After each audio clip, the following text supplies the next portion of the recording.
On the panel today, we have representation from the NCC, the Nigerian government, and we also have public policy and safety policy managers and directors from global internet-based organizations joining this conversation today.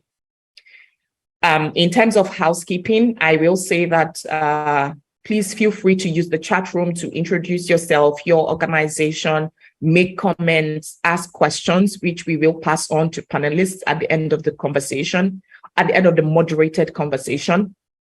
You can also feel free to drop resources that are that you think are beneficial to others and are related to the conversation that we're having today using the chat room. I will now ask the panelists to introduce themselves. I will call on you in no particular order.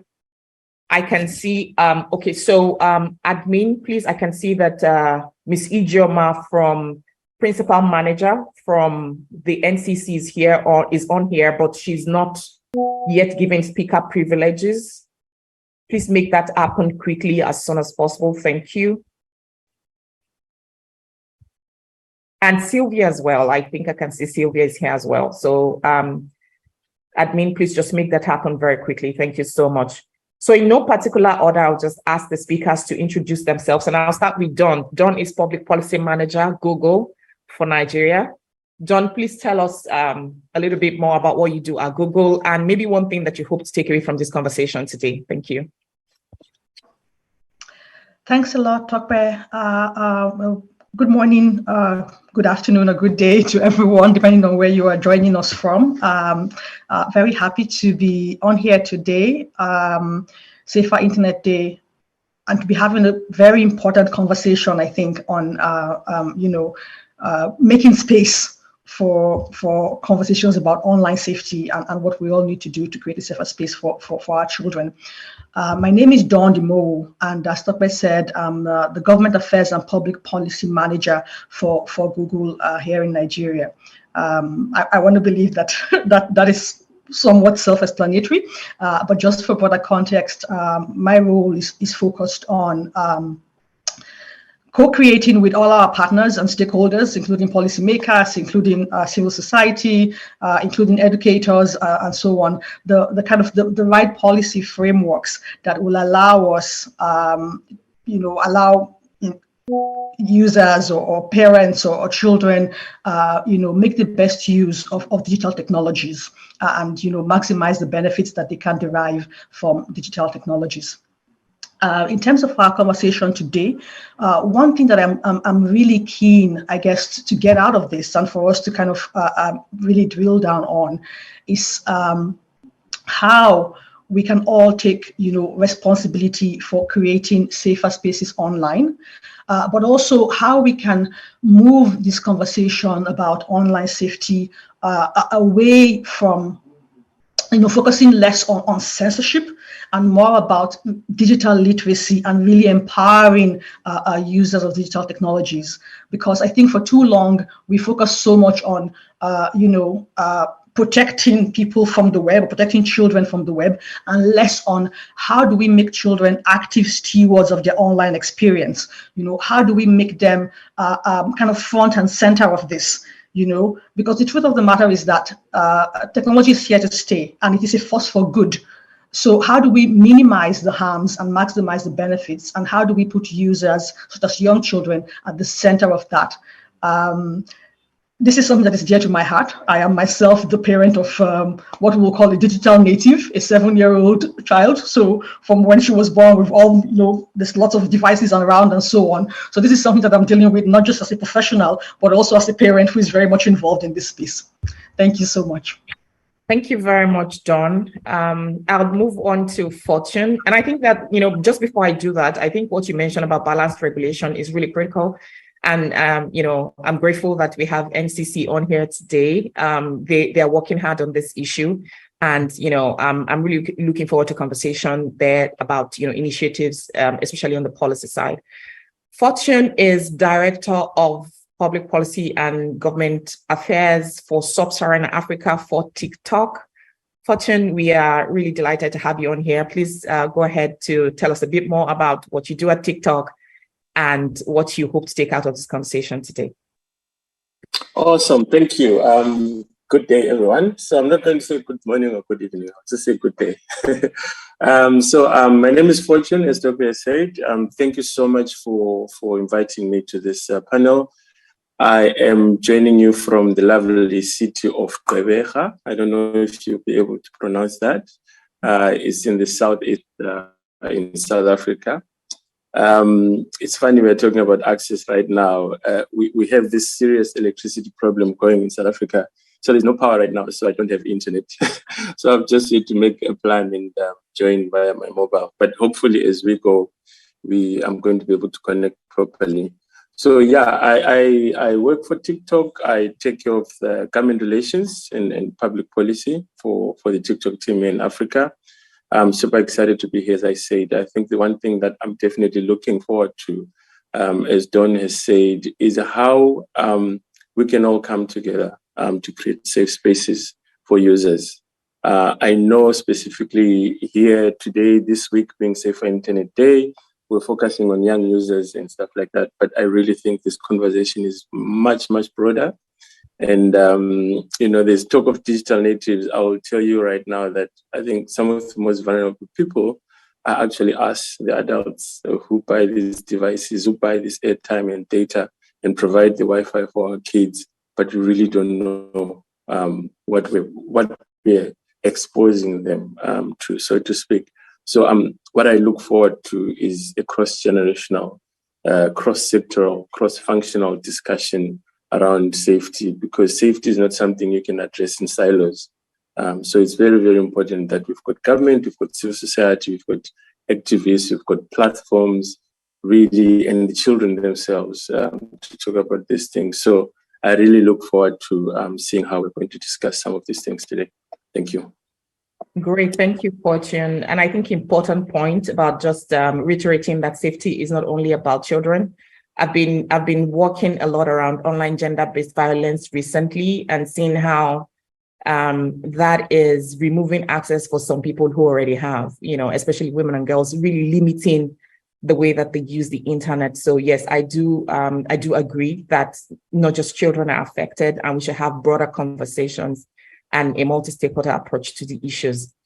I'll move on to Ijeoma. Ijeoma is Principal Manager at the Nigerian Communications Commission, and she's from the Lagos Zonal Office. She's Principal Manager of the Lagos Zone, and she's on here today representing the Nigerian Communications Commission on this conversation. Would like very much to meet you, Ms. Ijeoma. We're very delighted to have you here. Please go on and introduce yourself, what you do at the NCC, a little about what you'd like to take away from this conversation today. Okay. Thank you, Tope. Good morning, good afternoon, and good evening, everyone. Can you hear me clearly? Absolutely. Okay, thank you. Like you said, my name is Ijeoma Bassey. I work at the Nigerian Communications Commission, specifically the Lagos Zonal Office, where, as you said, I'm a principal manager. Now, here in Lagos Zonal Office, I handle consumer affairs. And as part of our work at Consumer Affairs, we also talk about cybersecurity, cybercrime, with respect to stakeholder engagement, consumer engagement, and specifically child online protection. So in our work with children, in our work with educating parents and teachers here in NCC, what the approach we've taken is not just policy. So we've drawn on policy from the International Telecommunications Union, and we also engage in stakeholder programs. So we talk to students, we talk to parents, and we talk to teachers. And why do we do this? Essentially to make them aware of the policy ramifications of child online protection, what they have available to them. Now, a lot of people don't know what's available in the space, what they can do, what laws govern the space in Nigeria, what policies are available, who guides what. So that information we like to educate parents, teachers, and students about this.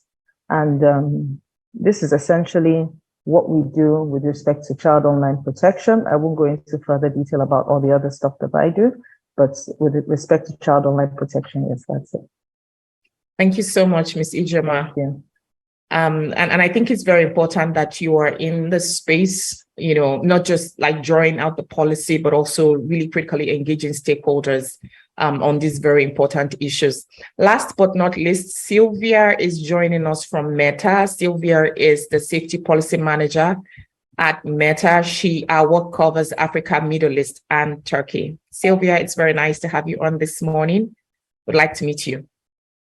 Thank you so much, Tope, and thank you to everyone for inviting me to this event. It's really a great opportunity to come and speak with you all. As mentioned, my name is Sylvia Musalagani, and I head Meta Safety Policy work in Africa, Middle East, and Turkey. And my team's work centers around safety of children, safety of youth, women, and other vulnerable groups. So part of our safety work is to enhance Meta's mission on giving people the power to build community and bring the world together. As we recognize, there are billions and billions of people who are using social media platforms and Meta platforms in particular. And we want to ensure that as they are using our platforms, they do this in a safe environment so that they're able to be empowered to share their ideas and also promote their businesses and build relationships and do this in a safe environment. Safety is a priority for us as Meta, and especially when we're talking about the safety of children and well-being, because we do understand safety of children and their well-being, because we do understand that as they're using our platform, they tend to be one of our most vulnerable users. And so we have to ensure that we take a comprehensive approach to making our platform safer for them. So this would include creating policies, developing cutting-edge technology to prevent abuse from happening in the first place. And I like how Fortune mentioned that it's important to look at not just the young people themselves, but the ecosystem around the young person. And so for us, it's also important to ensure that as we are enforcing on safety for young people, but we are also reaching out to their parents, we are also ensuring that there's safety for women on our platform, safety for human rights activists, safety for anyone who's using our platform. And so I'm just happy to come and listen to everyone, hear what everyone is up to, and work together towards making online spaces safer for everyone. So really happy to be here and really looking forward to the conversations. Thank you. Thank you, Sylvia. And I think that I will just start with you and take you on, with I'll begin with you. I'll ask some questions that are maybe general to everyone. And there are some that I'll direct, to particular panelists. So today we are, we are having these conversations, which is, which everyone has alluded to the fact that it's important for us to hold these conversations. I want to begin by learning from your experience, Sylvia, because I was referring to an NCC research. I don't know if you had joined at the time, about like 80% of Nigerian children saying they do not feel safe online. That research also revealed that Meta apps are some of the most used apps. 87%, I think, of children 4 to 16-year-olds did say that they were on WhatsApp and Facebook and Messenger. Some of the apps at Instagram also came up. So yes, this Meta has some of the most broadly used family of apps amongst young people. And then you also work across multiple continents or let me say multiple countries in the global South. What has been the experience of Meta with creating safer online experiences for users, especially these more vulnerable groups? You mentioned human rights activists. I think that's a really important group to protect. Then there's women.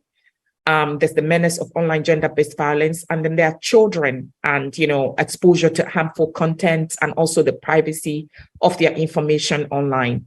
What are the solutions that are working? And in an honest conversation, what is not working? Where are the gaps, and where are the collaborations needed to ensure that, less children, especially children with lower digital skills, children who are living in countries where there's less protections, especially on the policy side, feel just as safe, or maybe, as their counterparts in other parts of the world? How do we make sure that in the next time we're having this conversation, much less Nigerian children feel unsafe and much more feeling safe online? What kind of solutions will you be looking at? And I'm saying this knowing that first, there are some things that you have done, but again, I'm saying that what is not working and why do we continue to have these gaps? Thank you so much for that question. It's a very loaded question, like with very many points to it. But I'll begin with the first bit in terms of what are we seeing online? So I would say the first thing is, yes, a lot of children are joining online platforms. So it's becoming part of their daily life. So we see young people who, especially during COVID, when a lot of us were forced to, resort to using online platforms for doing our work. For a lot of young people, it was really the medium of education. That's how they could ingest the information from their teachers. And so we saw a lot, like there was this surge of young people using the internet. And so even on our platforms, we did see a lot of young people who are increasingly coming online. And the positive side of it is a lot of them were coming online to learn. A lot of them were coming online to connect with each other because it was a time where there was a lot of distancing between, like physical distancing. So you could not have the usual type of communication. So we could see like that bit being used a lot. So using it to connect with their families, to connect with their friends, which is something when you look at our platforms, WhatsApp, Facebook, Instagram, it's something that was already happening, but it was really exacerbated by COVID, where we had like more people joining these online platforms.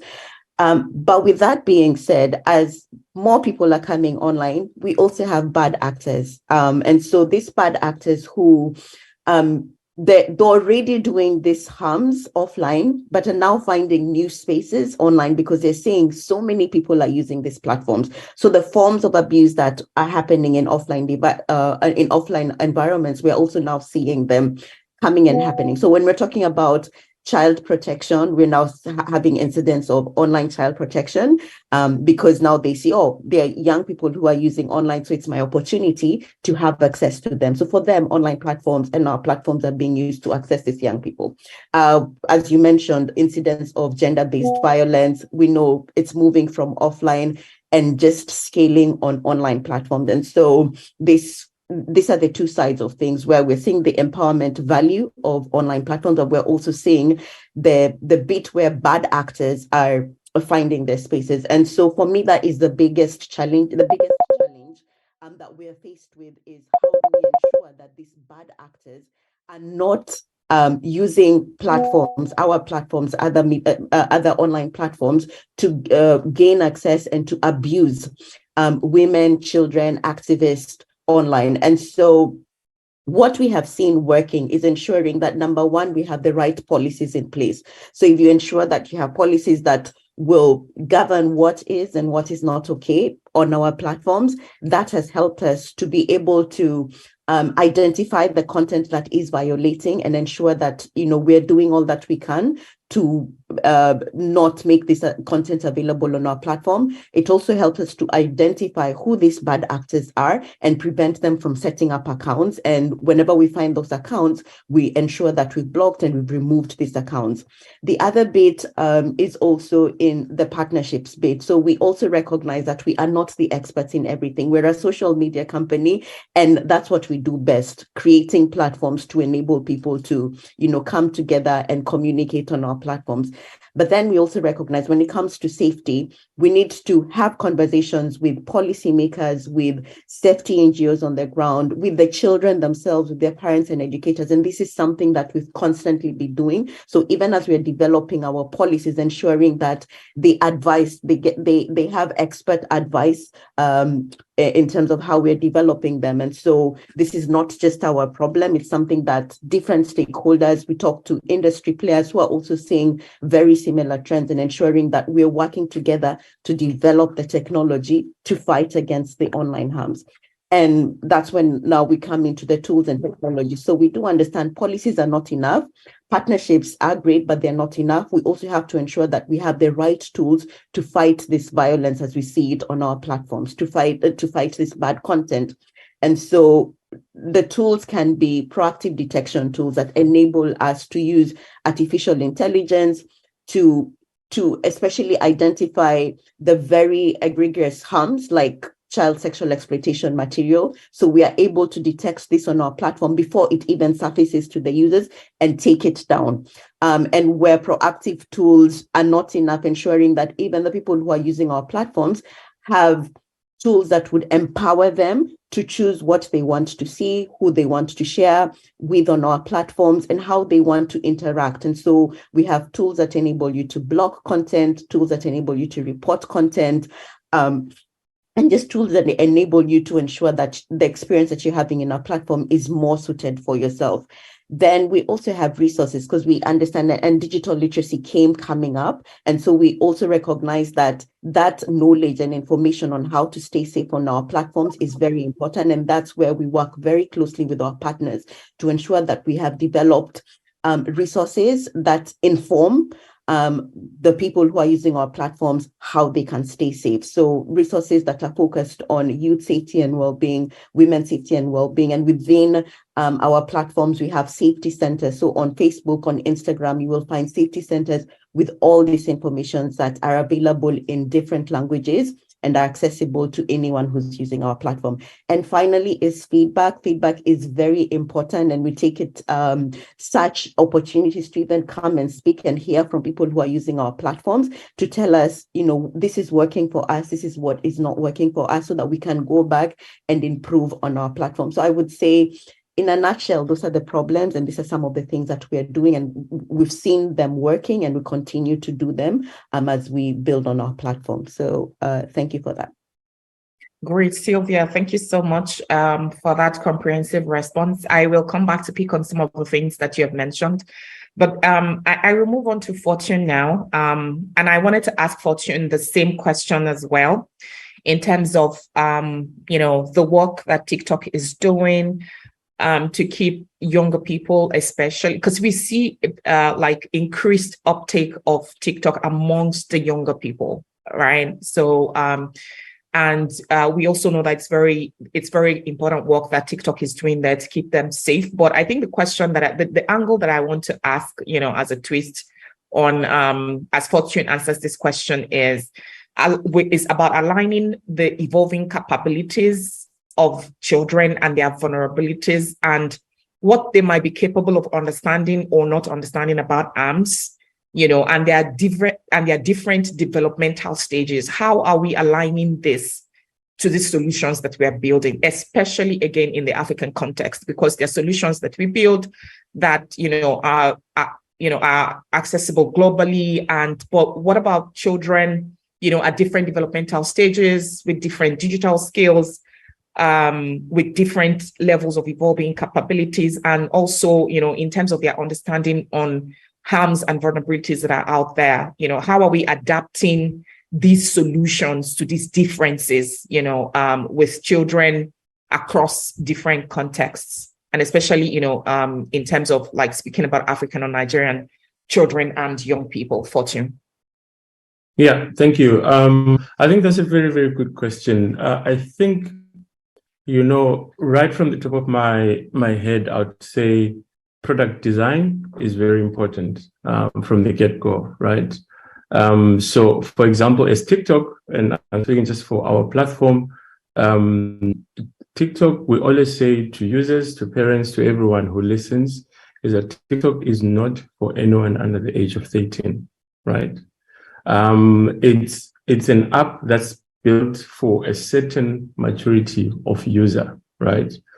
Sorry, not anyone under the age of 13. So if you are a parent sitting here and listening to this conversation and you have your child who is on TikTok and they're under 13, something is broken, something is wrong. They are not supposed to be there, because there is a chance they might come across age inappropriate content, right? They might be, maybe one day they launch the app and they see a violent video. Maybe there was a news report of a car accident and that kind of thing. Kids are not maybe ready to see that kind of content. That's why we're very clear that it's not for users under 13. Now, when you talk about the developmental stages, right? So in terms of our product design, we are aware of that as well. So then what we do is that we offer a sort of staggered exposure to TikTok, right? So if you're 13, right, you can use TikTok, but it's a limited version of TikTok, right? You are limited, for example, discoverability. No one can search for your name as a user and find you. Already there's a safety, by design built into that. No one can approach you from nowhere and befriend you because they're not going to find you unless, obviously, in the offline world, you swap those details and you do that. But online, at least discoverability is reduced. And also you cannot have DMs, what we call DMs in modern parlance, where someone can send you a private message to your inbox, right? That kind of age is not allowed. You can also not host a live session if you are accessing TikTok as a young user. So as we go 14 to 15, we then also open it up a bit more. Yes, you are still a child. Technically in Nigeria, if you're under 18, you're a child. So you still are going to access TikTok in a different sort of way, right? So your videos cannot be downloaded. Your videos, so for example, there's what you call duetting or stitching on TikTok. So no one can use your video to recreate or to comment on your video if you're a young user. And then we do that as we go 17 to 18. Now you're sort of like getting there, but there's still some limitations, including DMs, including live stream, that are still that you're still not available, that you cannot access. And throughout these different age ranges, the specific themes content is not available for you. So this content could be a bit risky, right? It's maybe a bit adult in nature, but it's not like pornography or anything because you don't have that on TikTok. So then what we're trying to do is, like I said at the beginning, the product design from the get-go is ways to make sure that as you are also growing and approaching 18, remember mentally as well, you're also preparing for being an adult. So your experience of TikTok also changes. So that's one of the things that we do, especially to protect young users. The other one, which I'm very, very super proud of, but I think we don't do as good a job communicating it. I know our comms team, if they're listening to this, I'm in trouble, is what we call family pairing, right? Family pairing is simply to allow yourself as a parent or a guardian or a caregiver to pair you up with your young teen's account.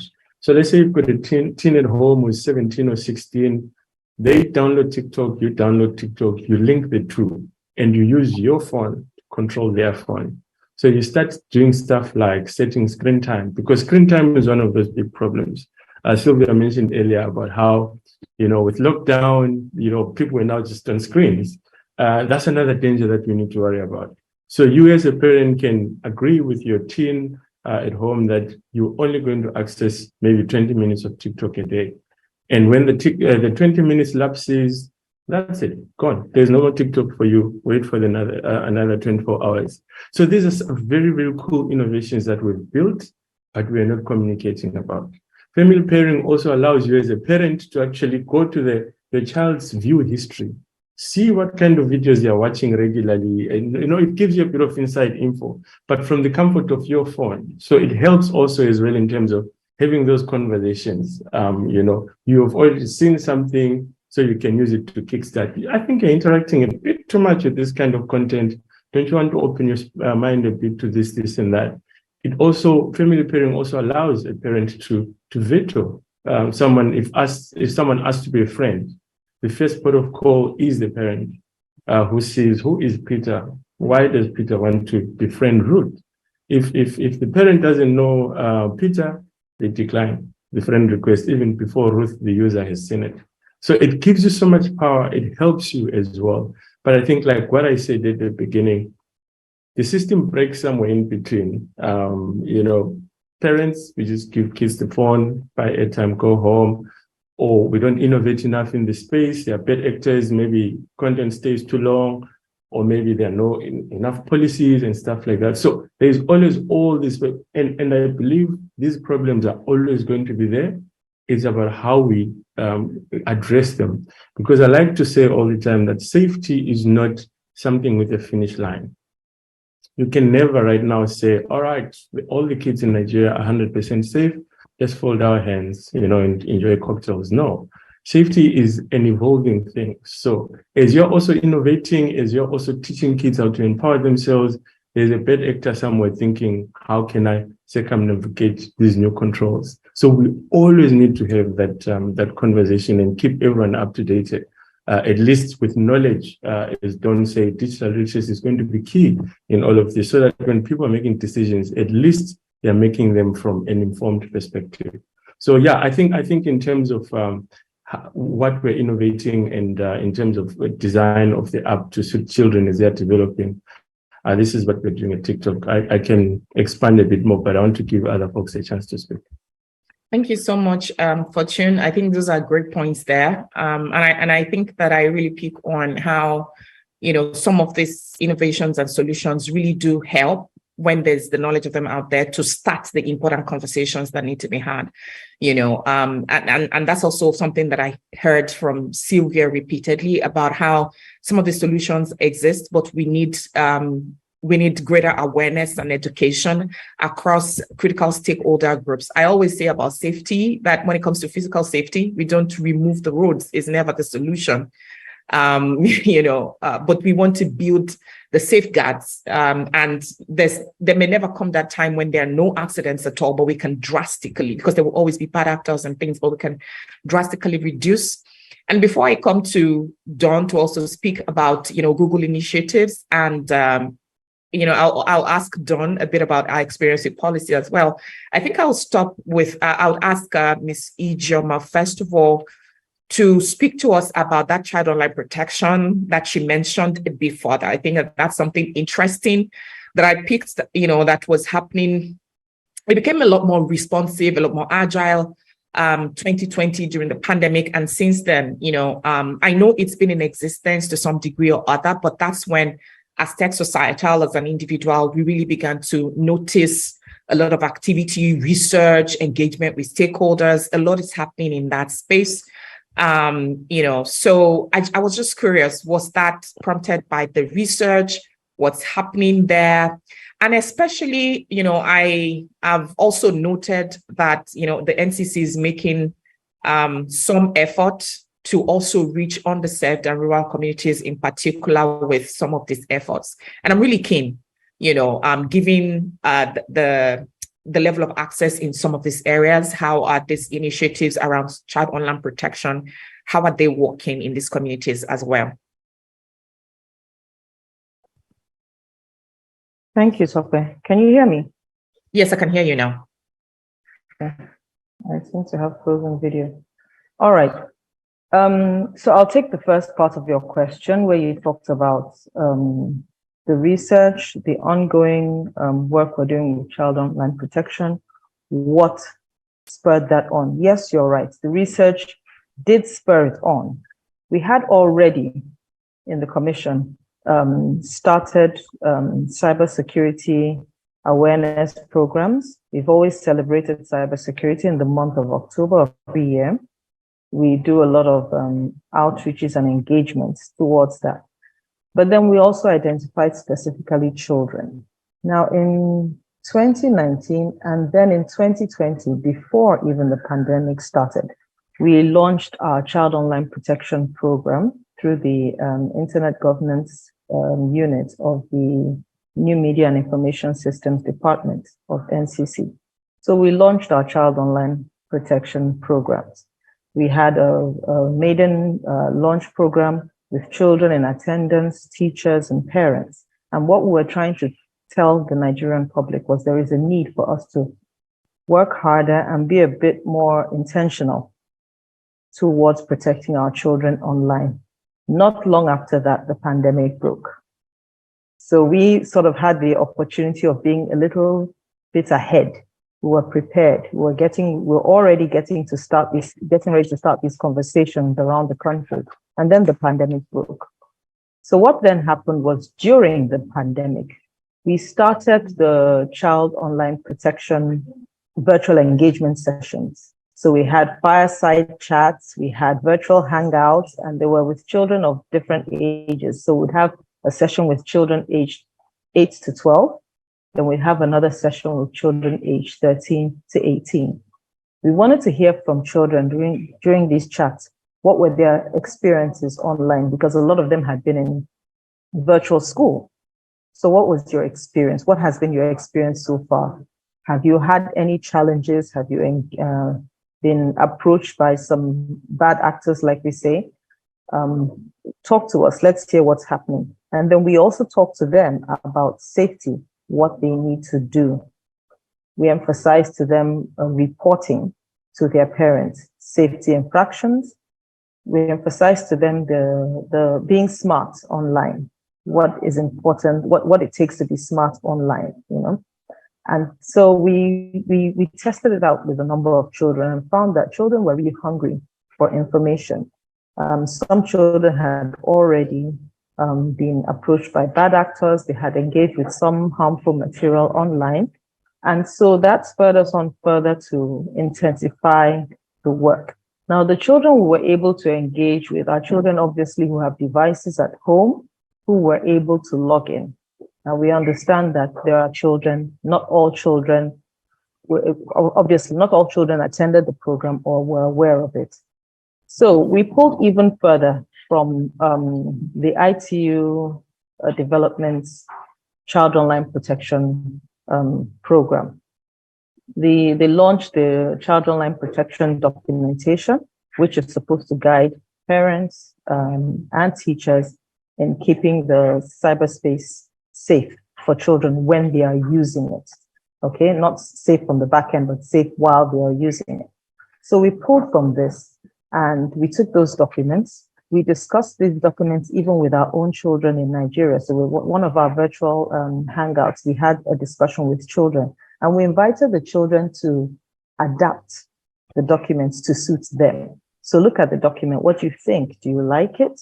Do you think it speaks to you? Do you want to see more about it? And the children were very responsive. They wanted to talk more about it. So we took their feedback. They gave us tips on how we can improve it even. And so we took the feedback from them. And what we did was to localize these documents. So we adapted the documents to suit our environment more. And we also translated them into our local languages. So we have them in Hausa, Igbo, Yoruba, and Pidgin English.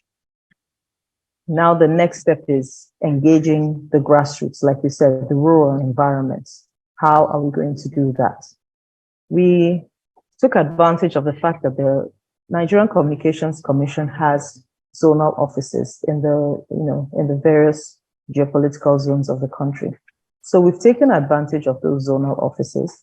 And what we're doing is through the zonal offices, we're reaching out to whatever schools we can reach out to, whatever parent groups we can reach out to.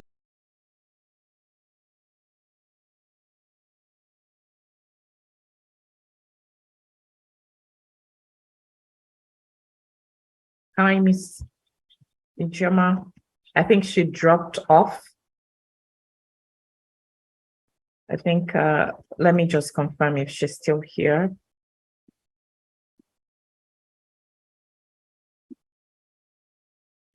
Okay, I think she dropped off.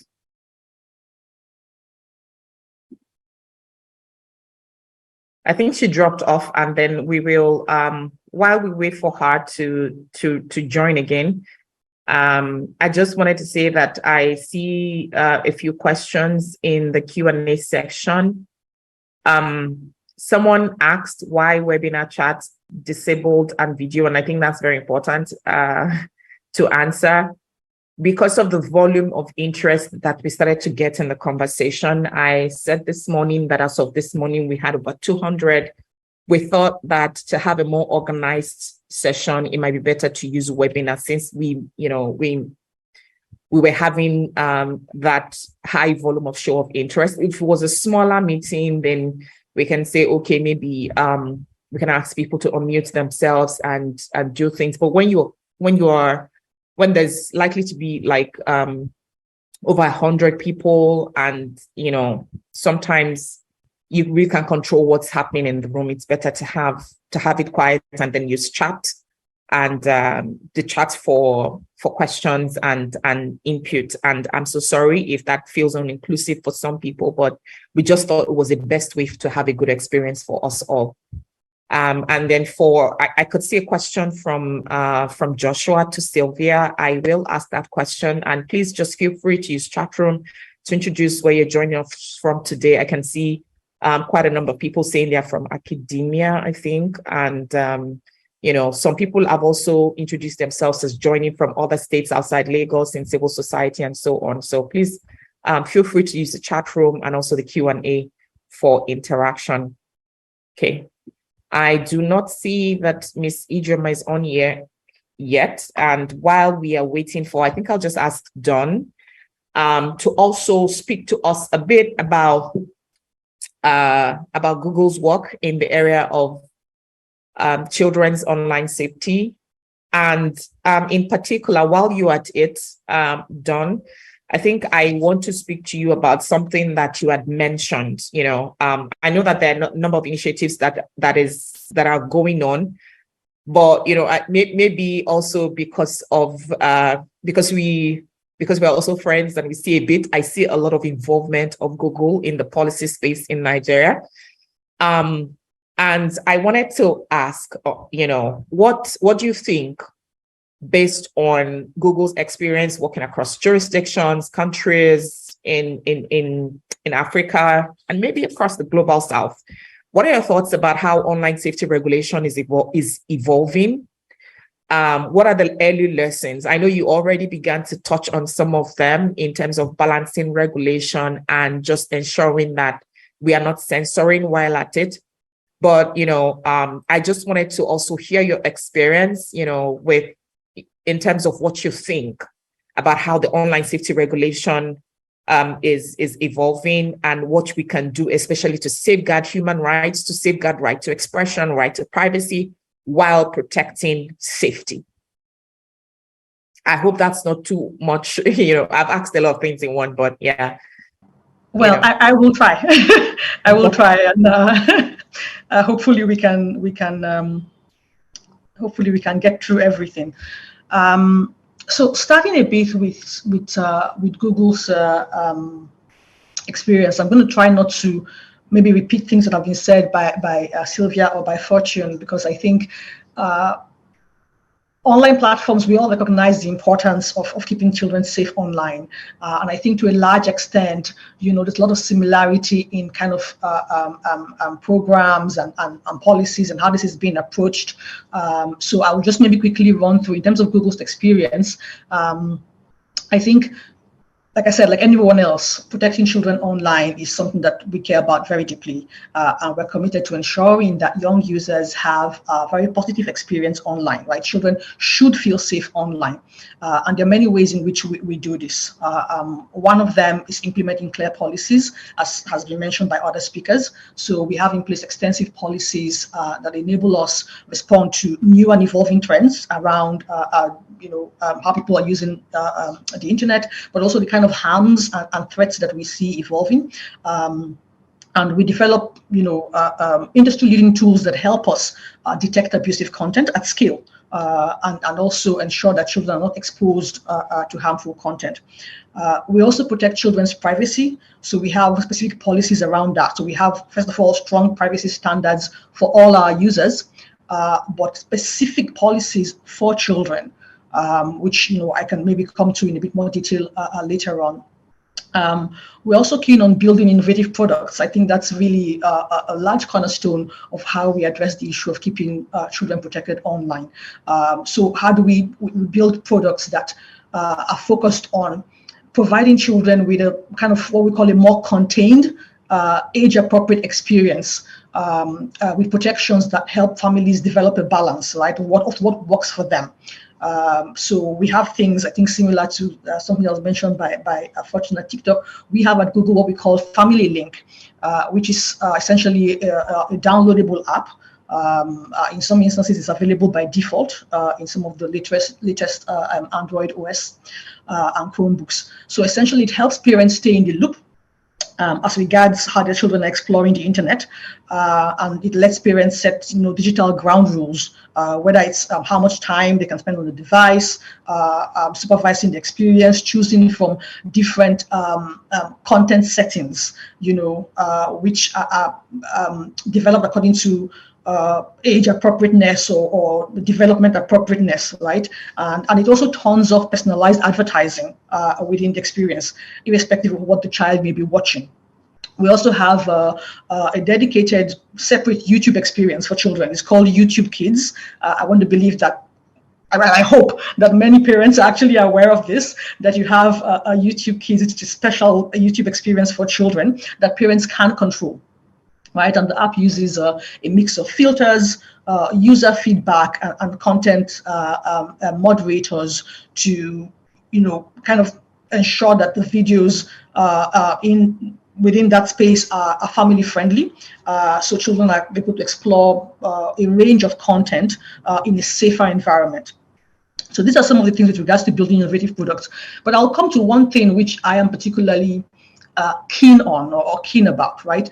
We also work with experts, which includes, educators, policymakers, civil society, to create a program of global education that helps children to, build a digital literacy, but also build their digital citizenship, which for me means, just understanding the space that they're navigating better and helping them to be safe within that space.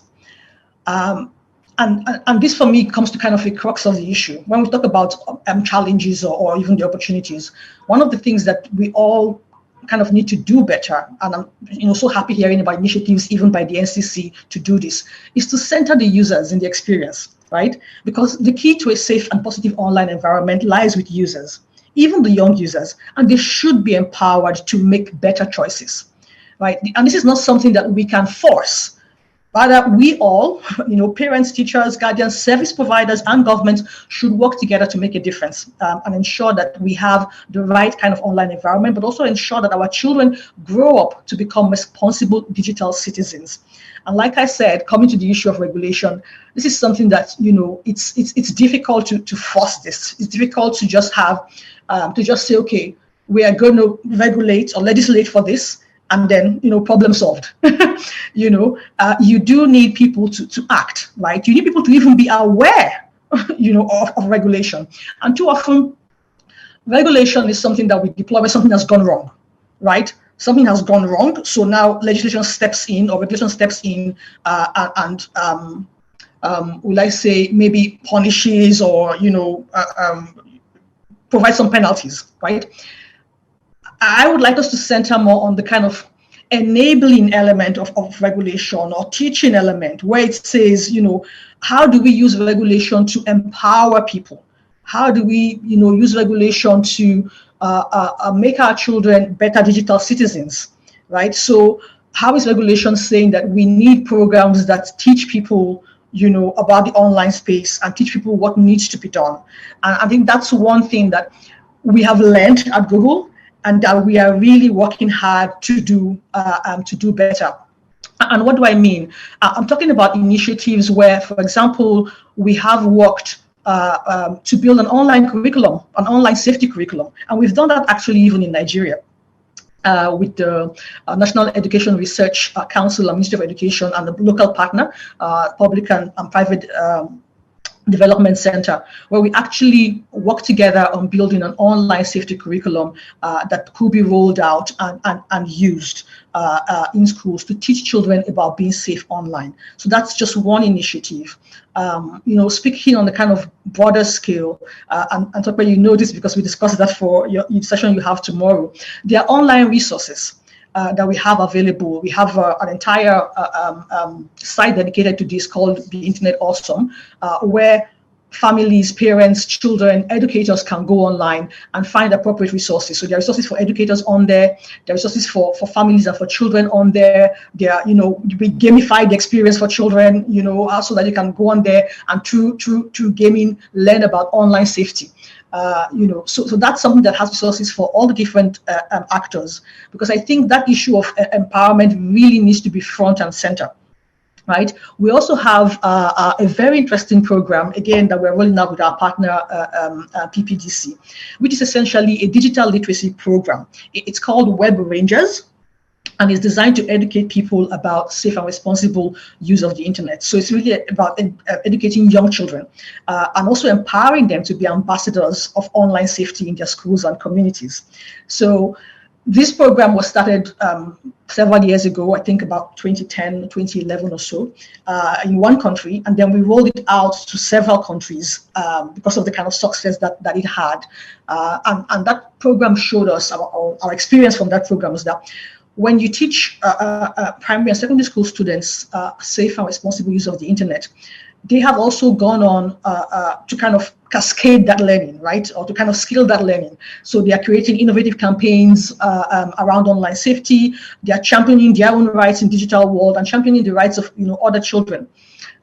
We actually had a Web Rangers Summit here in Nigeria in October last year, together with our partner.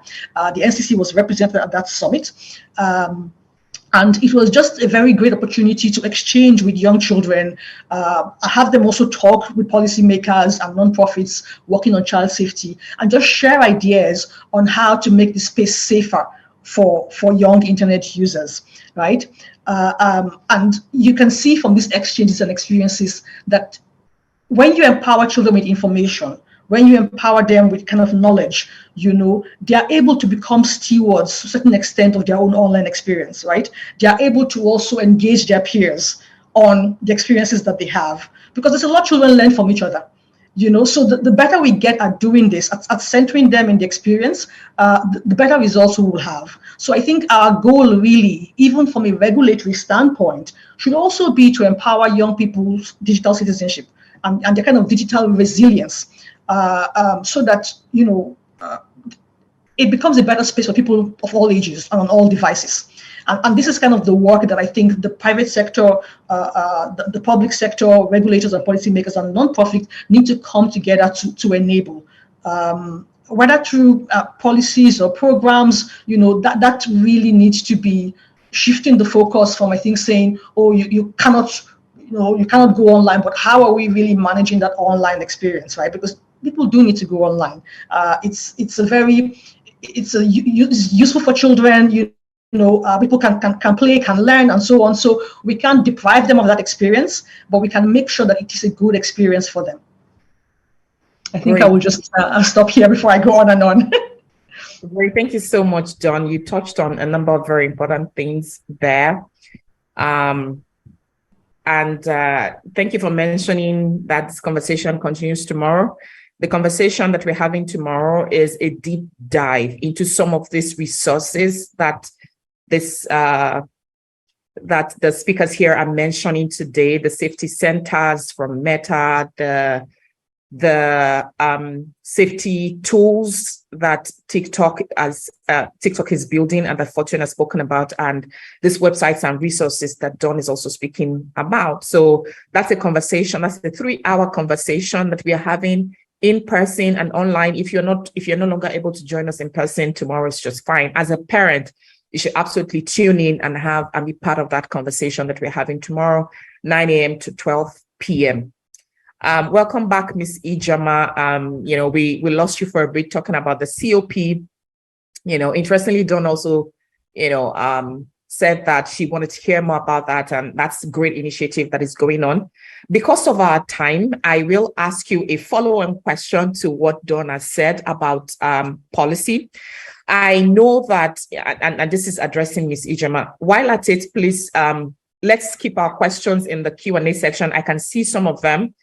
Mr. Joshua, if you're still here, I sent you a private message. It was my fault. I lost your question and I cannot say it. I know that you directed a question specifically to Sylvia. There's another question there that's directed to the platforms generally, and I will ask these questions. So please keep your questions coming in the Q&A section. I want you to speak. So Ms. Ijeoma, I do know that the Honorable Minister of Communications and Digital Economy set up a committee that is being chaired by your commission, by the NCC, to develop the National Child Online Protection Policy and Strategy. And I know that, part of that mandate is building on what is already going on with that Child Online Protection Initiative that you were speaking so passionately about. And more importantly, to provide a coherent strategy to meet best global practices. Between both of us, you already begun to tell me that policy document is one that is more empowering and focuses a lot on education and multi-stakeholder approach to empowering users to protect themselves online, especially young users. But on this conversation, would like more enlightenment about what is happening with that strategy. How is it developing? What is going on there? What can stakeholders expect? Stakeholders in industry, private sector, civil society, educators. What can we expect from this policy document that is now developing? Okay. Thank you very much, Tope. Can you hear me? Absolutely. Let me establish this a good connection. Thank you. Sorry, I met with the technical glitch. I don't know what happened. I honestly don't.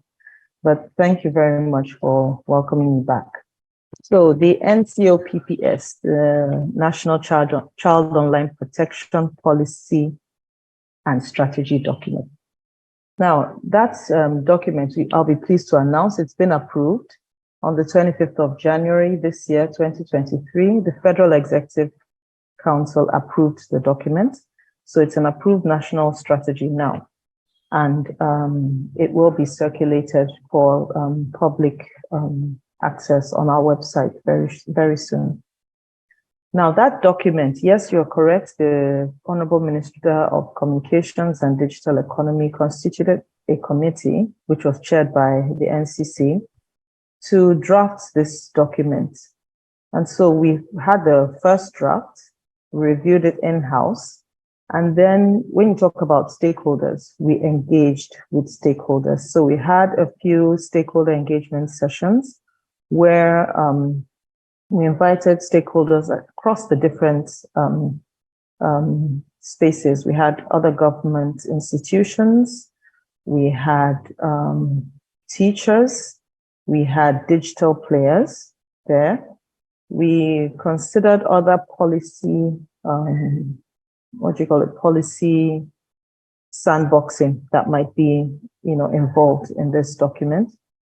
And so during that engagement session, everybody had the opportunity to talk about what we can put in to build the documents, make it more robust. We tweaked a whole lot of things, removed what was not essential, essentially made the document more robust. So we've already gone out to stakeholders, all right? And we've talked to them and we've taken their input and we put that into the document itself. And that is what has now finally been approved. So the document has, it's very rich and it cuts across every aspect of what is going to be required for every player in the industry and outside to strengthen Nigeria's child online protection strategy. What is your role as a digital player, for instance? It's stated in there. What is your role as a school? It's stated there. What is your role as a parent? What is your role as an internet service provider? It's also stated in that document. So it's a very rich and robust document, and it's going to drive child online protection in Nigeria. That is our strategy document, and that's what we're going to be working with going forward. We expect it should be launched on our website very soon. So I could share the link to the page where it would be launched. I don't know, where do you want to put that in the chat? Yes, please put that in the chat. Yes, okay, absolutely. All right. I was just going to ask Right, how we can access that document. Yes, I'll put that in the chat for you, no problem. So that's pretty much it on that document. It's you would have to read it for yourself. I can't talk through the entire document. It's too rich and too robust for me to exhaust here in this program. All right, great. Thank you. Thank you so much. We have just about 15 minutes left. I have have several burning questions that I could still ask. One of it is around digital identity and age assurance. I'm really passionate around just, checking in again with platforms, what the experience has been there in terms of verifying the ages of people under 18 or verifying identity of parents that can give consent without compromising other rights to privacy and to participation, But I wanted to ask some of the questions we have here from the chat room. So if you can find a way to relate the questions I'm asking to the questions I'm going to be reading to you to what I already asked, that's fantastic. But I just wanted to make sure that we did not round off without, addressing some of the concerns from the chat room. Again, thank you everyone for joining. I can see a lot of participation from government, from local state governments, from ministries, agencies, and departments, and also from university, private sector, civil society. Thank you. Thank you. We can see you in the chat room. Thank you so much for joining and for linking those resources that you think are very important to this conversation. So I think someone here is asking a question to all the platforms, and anyone can pick up this. This person is asking about minimizing sexual and violent content. And they are saying that they already know that there are sophisticated algorithms that detect those contents, but this person is asking this question in the context of detection in local languages, that these algorithms may be excellent in English language detection because that's the language in which they were trained in, but more limited in African languages.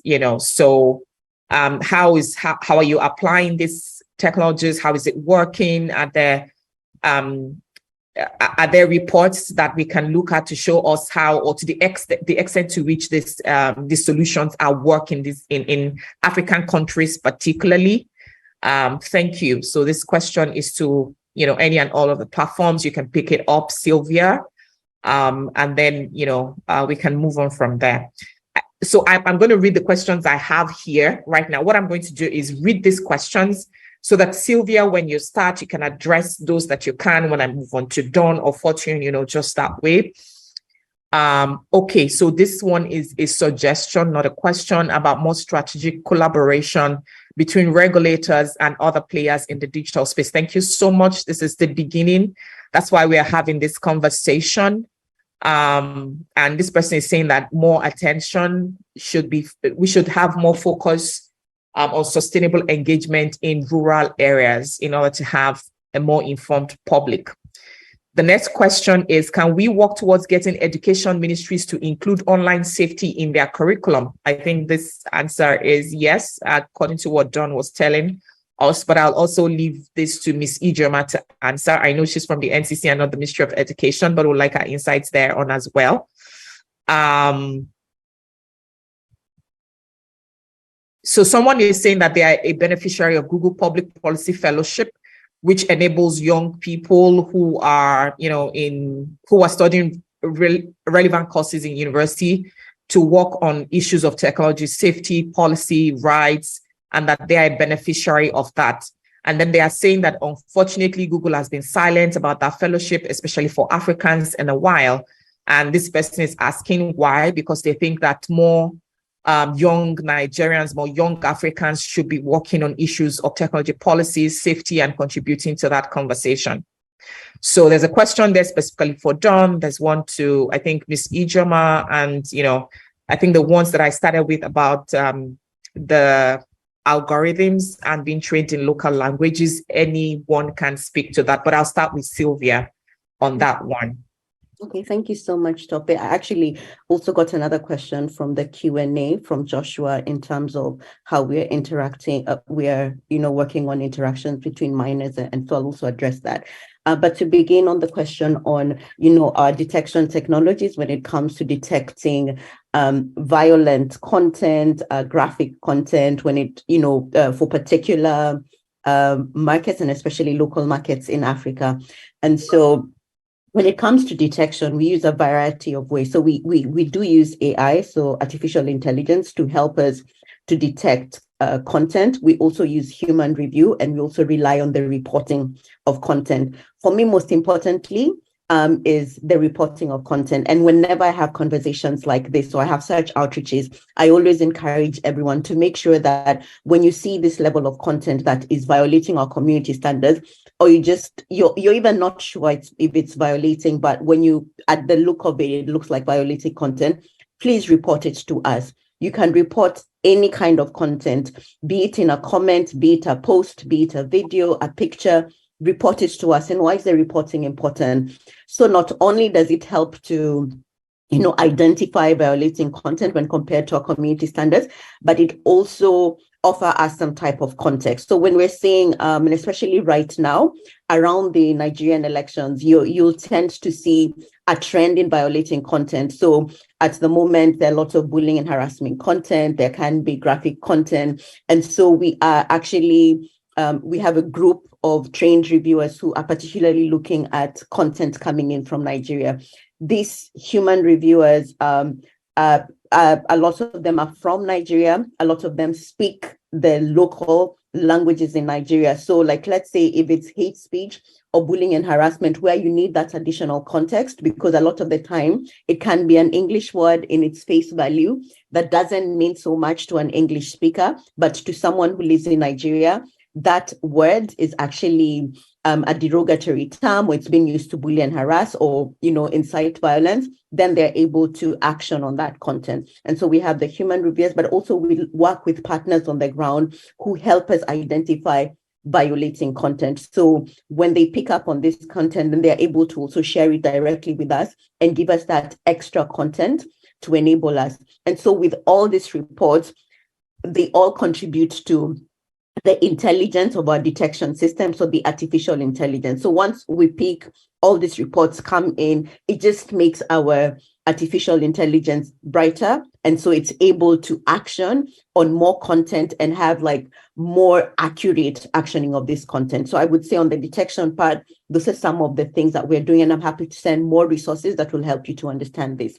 In terms of limiting the interaction between minors and adults, it's actually work that we've been doing a lot of improvements on. So we recently announced a couple of product updates that are helping to strengthen child safety and privacy online. So even as you're talking about an end-to-end encrypted platform, this is something that is at the top of our mind as we move towards more end-to-end encrypted platforms, especially on the direct messaging. So the first thing that we did is ensure that we're defaulting young people to private accounts, especially on Instagram, to ensure that as they're interacting, it's already private by design. So they choose who they want to interact with, and they also choose who can interact with them. We also enhanced the protection and prevented adults from messaging young people under the age of 18 who do not follow them. We've also made it harder for potential suspicious accounts to find young people. By this, I mean, if any account has been reported, for having inappropriate interactions with children, then we'll make sure that these kind of accounts are not able to find young people. So, young people's accounts are not going to be surfaced to them.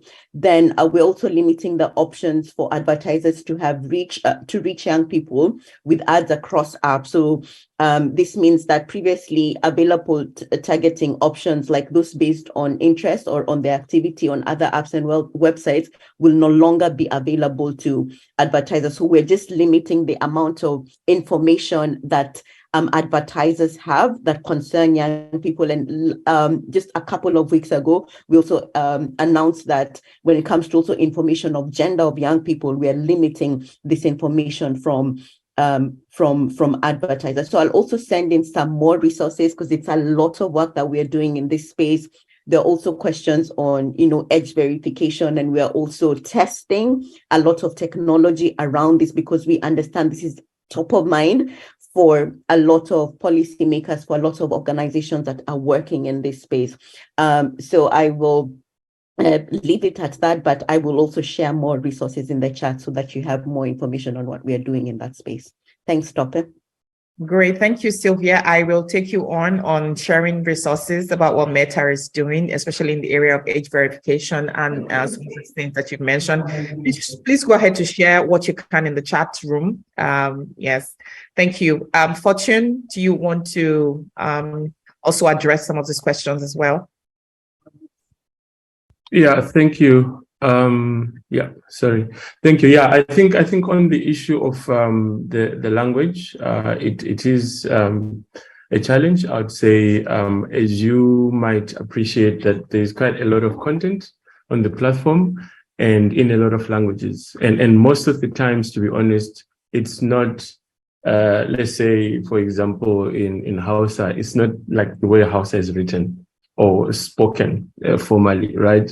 It's a mixture of slang, of pidgin, of this and that. So it becomes 2 times, 3 times more difficult to moderate for that. But I think the key issue is having first language speakers being part of your moderation teams, having people on the ground being part of your moderation teams. It helps quite a lot because they are also able to adjust and understand how the language is being used now, maybe to maybe insult someone or, send out a message of hate speech. So, but I think the beauty of it is that when it comes to AI, it's all about training it.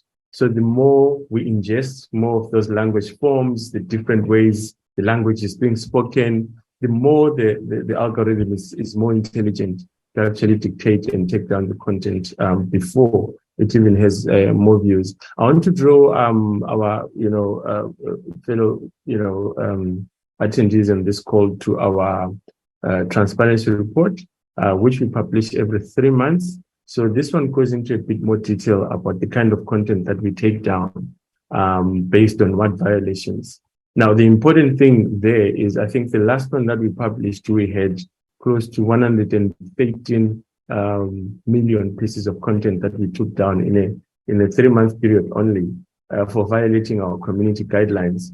And of those 113 million pieces of content, close to 96, if not 95%, were actually taken down by the machines. So the system of using AI works because it is then at that point where you can moderate at scale and be able to take down violating content at scale. And then the rest of the content now is human beings like you and I who then come in to add context about why should a normal word that I use, be flagged as violating, because now we know a specific word like this in Nigeria is considered offensive, and therefore we take it down. So that's very important. And that also applies to video or photography content.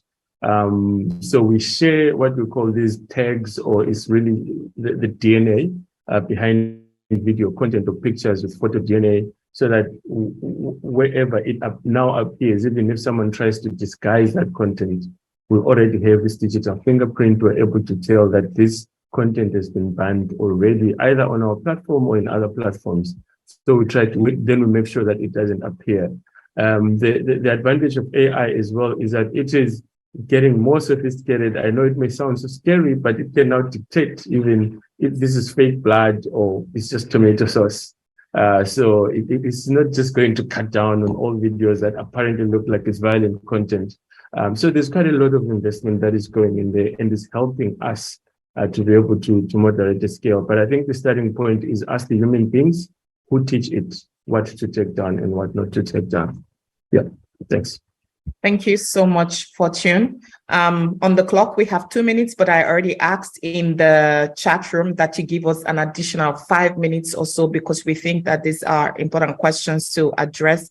So again, thank you for your participation and your patience, and just give us a few additional minutes. I will give some 1 or 2 minutes to Ms. Ijeoma to address the question on how we can ensure that these materials or this curriculum that is being developed, these initiatives, get to the schools. And then, I'll also come to Dawn on the question that was asked particularly to her about the Google Public Policy Fellowships, and if she has other thoughts about the questions to the platforms, knowing that there's also YouTube as well with Google. Afterwards, I will give everyone 30 seconds for final words, and then we will be ending it for today. So over to you, Ijeoma. Thank you, Tope. So responding to the question, can we work towards getting education ministries to include online safety in their curriculum? Yes, very much so we can. The Federal Ministry of Education also has a role to play in the Nigerian Child Online Protection Policy and Strategy document. The role of the ministry is to sort of improve education, awareness, and capacity building within the educational system. Then we also have a role for educators, teachers, schools, specifically, to key into this role of the Ministry of Education and to contribute to the development of digital skills and literacy by including digital citizenship in their curricula. So that is supposed to be part of the curriculum. So you see, when I said the document is very robust and it's very rich, everybody has somewhere to plug in and a role to play. So it's going to require everybody's input. So if once it is launched, all the players will be able to have a look and see where their, what their role is. And consistently, we will engage, we will discuss, we're open to suggestions, we're open to strategic partnering in order to help all stakeholders achieve their own part. Thank you. Great, thank you, Ijeoma. Dawn, on the hot seat.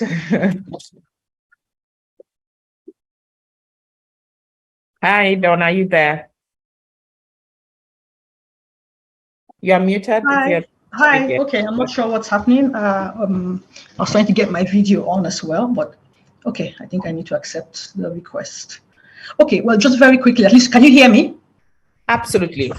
Okay, so if you can hear me, you don't necessarily need to see me. So what I was going to quickly take off from where Ijeoma spoke about curriculum, I wanted to just reiterate the point that there are existing initiatives, and I would want to just encourage our partners in government to build on those, kind of take them and see where they can improve them. Like I mentioned, Google has actually worked with the Nigerian Educational Research and Development Council and the Ministry of Education to develop a curriculum on online safety.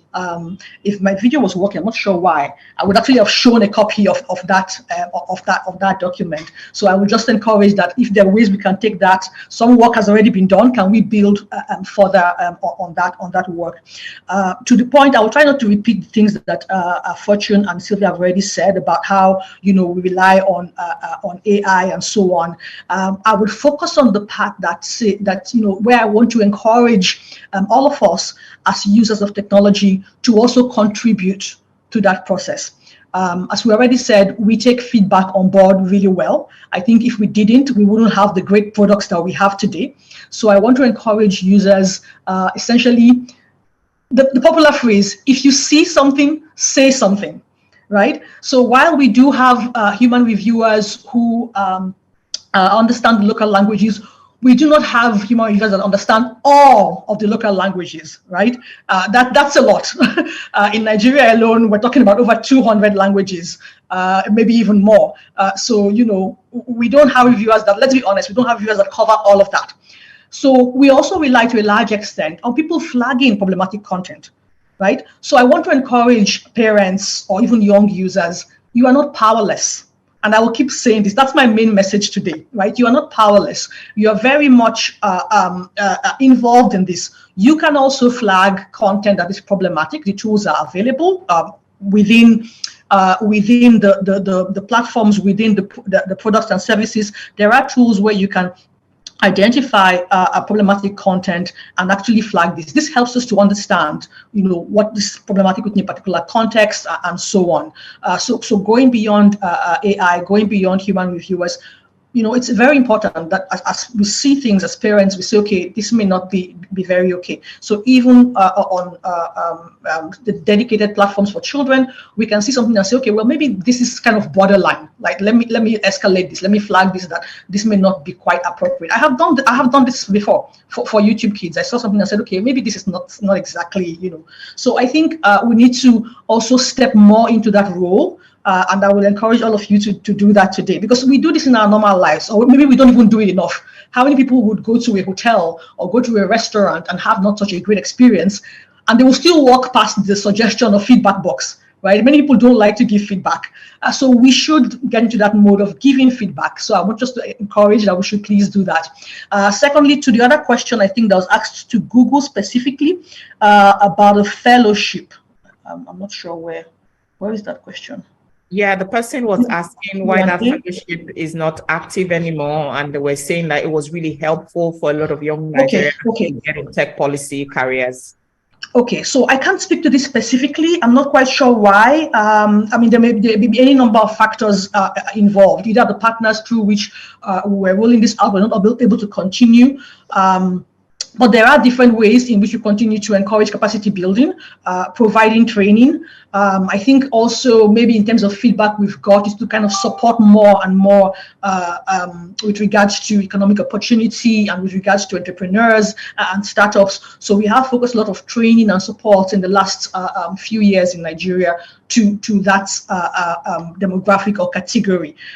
We're also focused support on helping people to build skills, because that's been a big part of the feedback that we've got. The people need upskilling in using digital technologies. So you know that we have Google Career certificates that are available, providing courses that help people to upskill in in-demand areas, right? So user-centered design, digital marketing, and so on. If you are just to search for Grow with Google, you will see kind of the programs that we have available, including the Google Career certificates, for which there actually are scholarships available to some degree. So I would encourage you to look into that as well with regards to upskilling. I cannot speak to this fellowship, right now immediately, but I can try and find out more and maybe pass that on to TechSocietal. All right, will be appreciated. Thank you so much, everyone. While I give 30 seconds to our panelists to say their final words to this group as we end this conversation today, I'll encourage everyone there's a library of resources in the chat room already. Please, as we close out this conversation, you may not have access to it anymore. We will send you an email afterwards with some of these links and a summary of today's conversation. But if you're eager to look at some of these things immediately, please, as we round this off, just make sure that you take those links off the chat room. Someone is asking there about the policy that Ijeoma talked about. She left the link, but it is not yet uploaded, but she did say that it's been approved, and in a few days, we will be able to access that document. So final words, and I'll start with Ijeoma.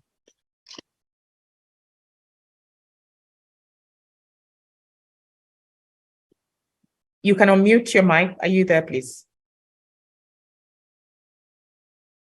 Sylvia? Yeah. Yes, I'm here. Okay, she's here. All right. Please go ahead. All right. Child online protection. It's everybody's responsibility.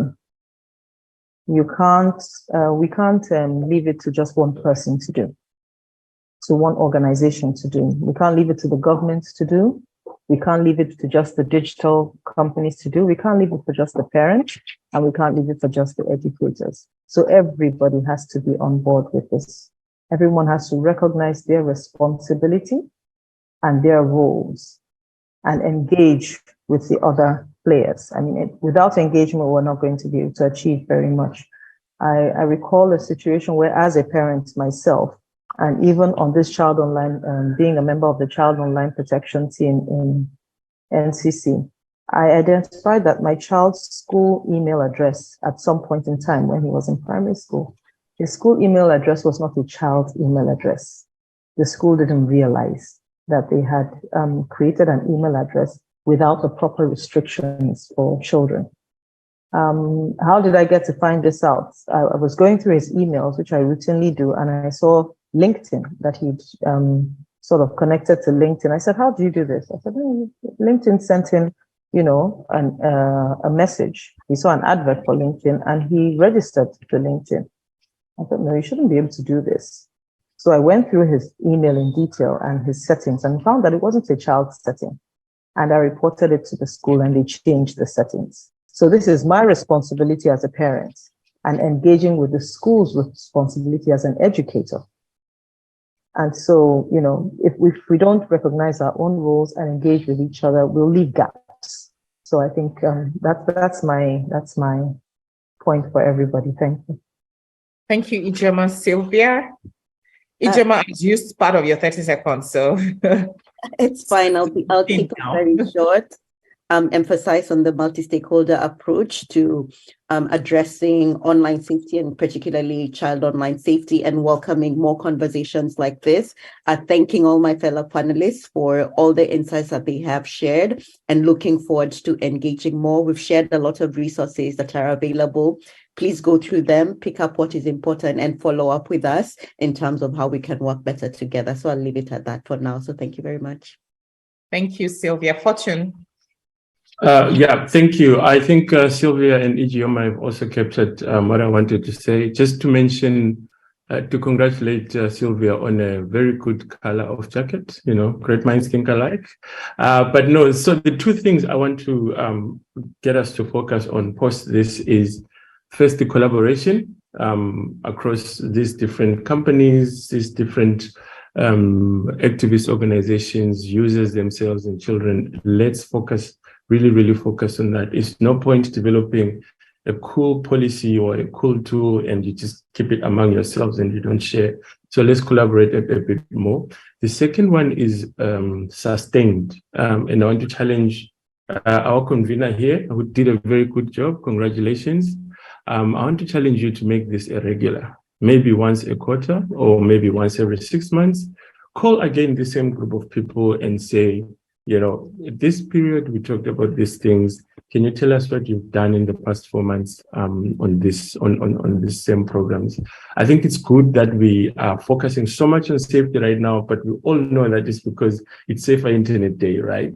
I don't want us in March, in April, having totally forgotten, and we meet again only after a year.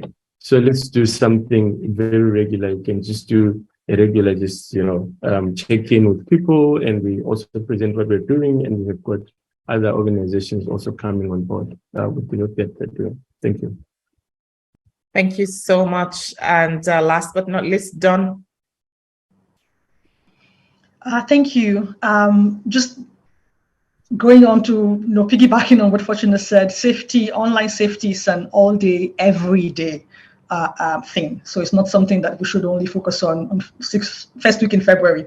Yes, just like others, very open to continuing the conversation, open to continue to talk to each other and holding ourselves accountable. And in closing, I would say, let's continue to build digital resilience, right?